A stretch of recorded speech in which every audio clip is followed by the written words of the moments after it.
David Licauco nagpatama sa isang post. Ano ito ating alamin.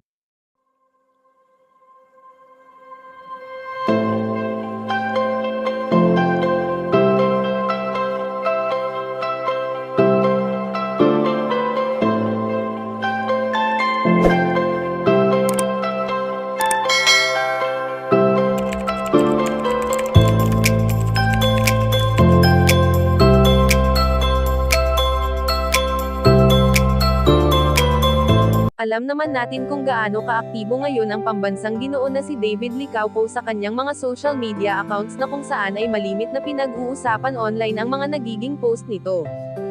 Sa tuwing nagpo-post si Ginoo ng mga ganap niya sa buhay lalong-lalo na ang mga pictures nito na talaga namang pinagkakaguluhan ng mga babae, dahil sa angking kagwapuhan na mayroon si David Licauco.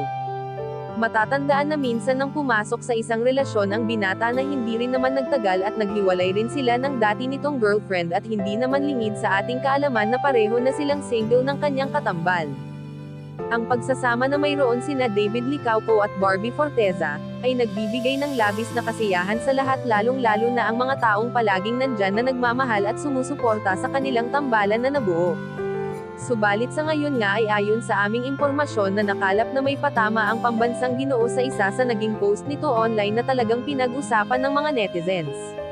Anya ni David Licauco sa kanyang post at ang sabi niya, "Tumakbo ka na naman sa isip ko, kailan ka ba titigil?" At ito ay nagbigay ingay sa mga Bardo supporters na ang sinasabi ng karamihan ay para lamang ito sa iisang babae na malimit niyang makasama na si Barbie Forteza. Kayo mga ka-chika, anong masasabi nyo dito? Please leave the comment and don't forget to subscribe.